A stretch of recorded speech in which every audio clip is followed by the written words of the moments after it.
Celebramos a un santo que creo que puede darnos mucha luz para los momentos en los que estamos viviendo. San Eulogio de Córdoba. Nació al alborear el siglo IX, casi un siglo después de que la España visigótica, por la desunión interna entre los cristianos, cuando una civilización está blanda y desunida, pues es fácil que venga otra y les arrebate el poder, y así ocurrió.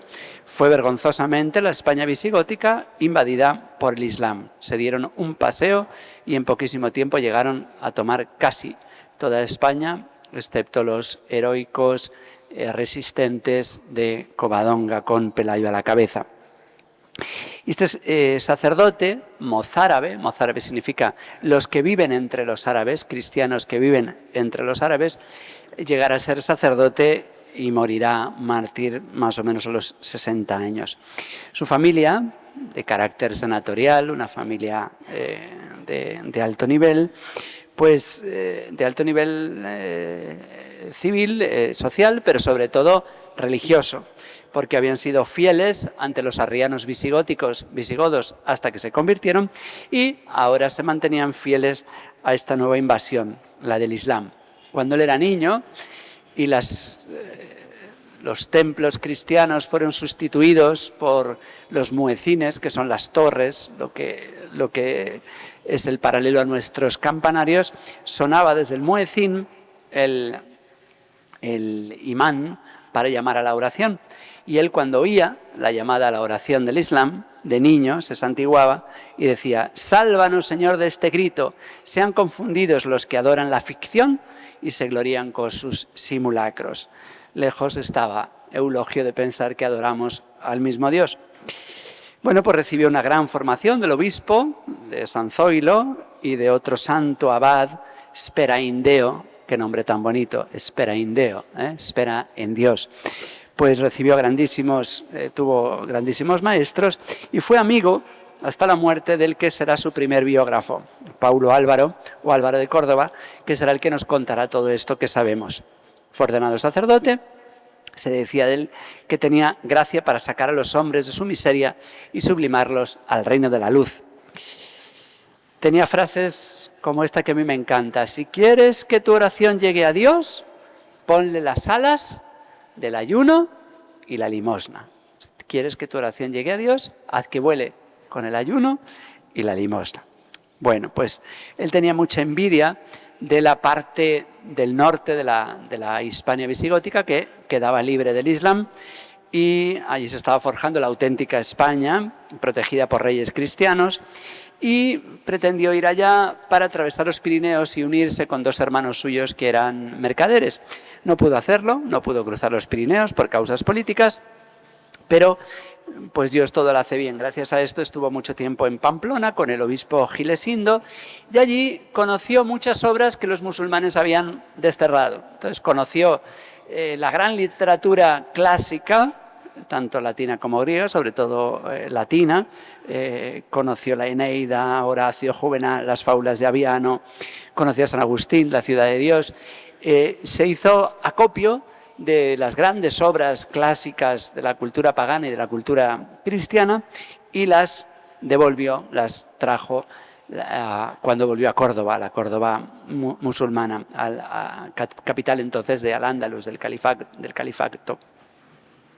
Había conocido una vida de Mahoma con debates teológicos denunciando todas las enseñanzas del Islam.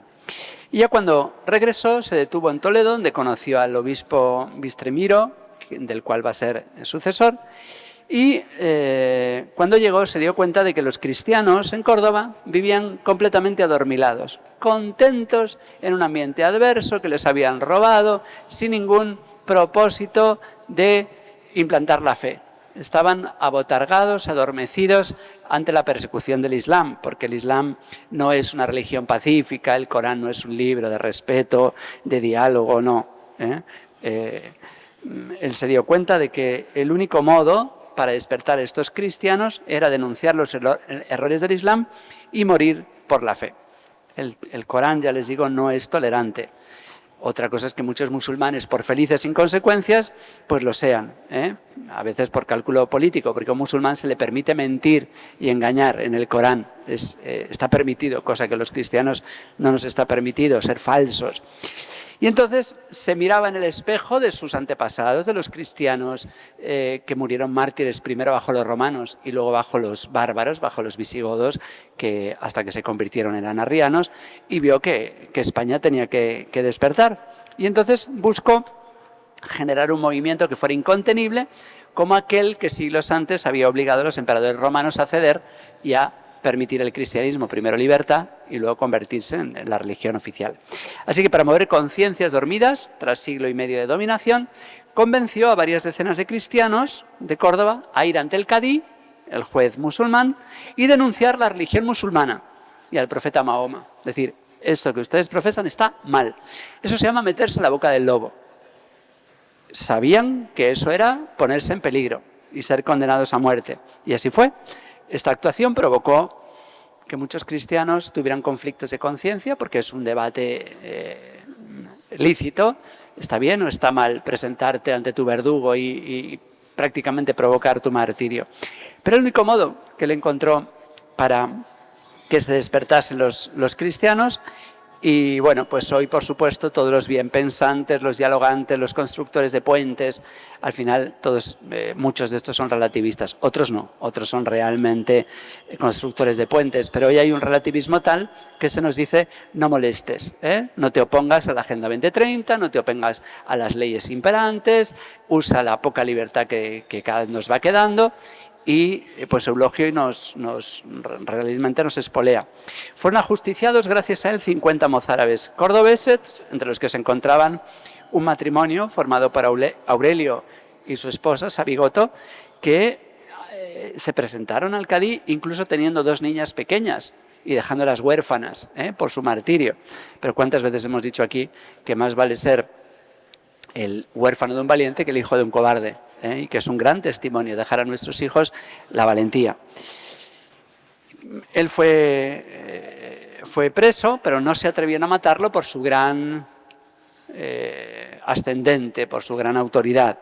Lo metieron en la cárcel con el obispo Saulo de Córdoba y en la cárcel escribió un memorial de los santos, una larga carta al obispo de Pamplona contándole lo que estaba ocurriendo y el documento martirial dedicando a las santas Flora y María que habían estado en prisión con él.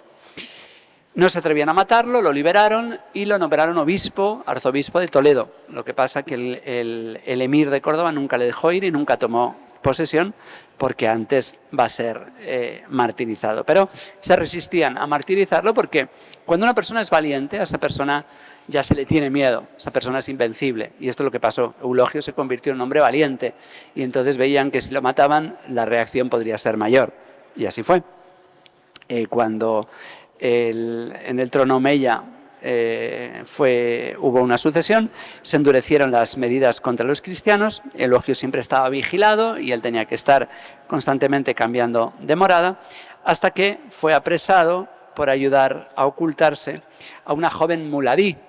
Los muladíes eran los hijos de hombre musulmán y mujer cristiana. Se estaban dando esos terribles matrimonios entre musulmán y cristiana. Cuando un musulmán y una cristiana se casan, los hijos están obligados a ser educados en la fe mahometana. Y esto es terrible para el hijo de un cristiano. Esto es algo que un cristiano no puede permitir, pero las mujeres cristianas estaban sometidas a ese régimen.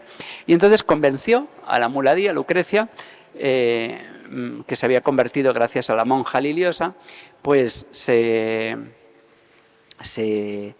los apresaron a los dos, a Lucrecia, a esta joven valiente, y al obispo Eulogio. Fueron llevados ante el juez, acusados de proselitismo o crimen, defender la fe. Y entonces le dijeron, bueno, retráctate, tú eres respetado por todos, no hagas este disparate, pronuncia una sola palabra, di que no eres cristiano y luego ya sigue la religión que quieras, te damos libertad. Pero y entonces él decía, será mejor que me condenes a muerte. Yo adoro a Cristo, Hijo de Dios y de María, y tu profeta es un impostor. Con esta valentía hablaba. Y bueno, pues esto hizo que al final le amenazasen de muerte. Si supieras lo que nos espera a los que adoramos a Cristo.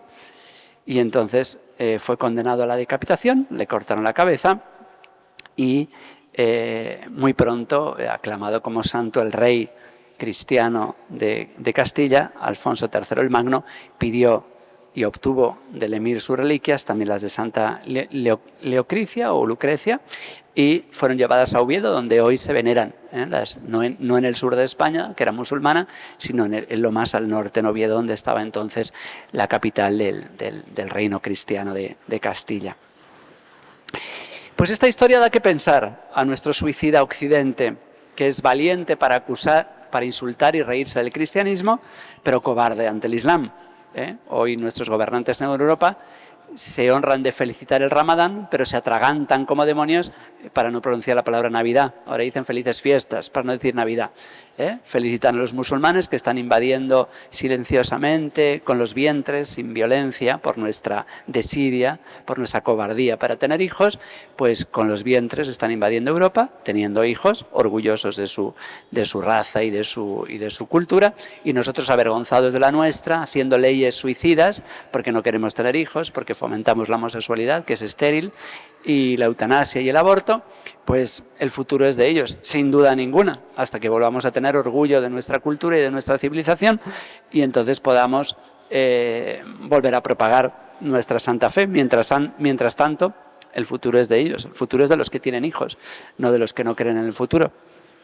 Hoy los cristianos, cobardes y cómplices ante el secularismo, pues con mucha frecuencia nos convertimos en perros mudos ante el aborto, ante el divorcio, ante la sodomía, ante la ideología de género, y nos amenazan. Ahora en Europa, en España, existe el delito de odio.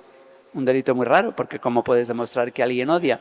Pero es curioso porque cuando a alguien se le acusa de un delito, la carga de la prueba está en el que acusa. Es decir, yo tengo que demostrar, ante la duda, hay que estar en favor del reo, indubio pero reo.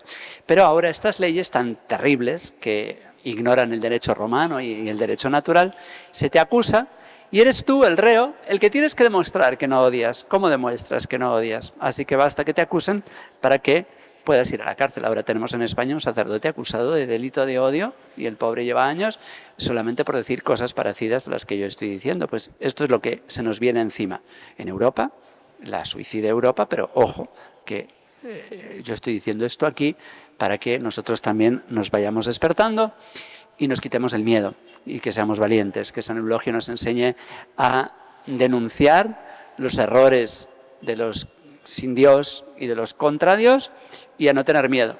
La expresión más usada en la Sagrada Escritura, no tengas miedo.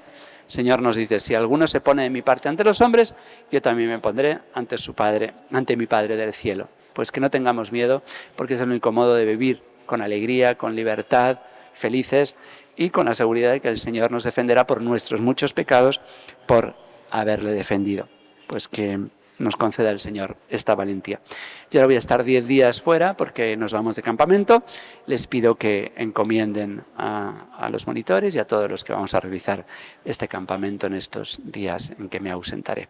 Les dejo en buenas manos, en manos de Monseñor y del Padre Santos, el rector del seminario.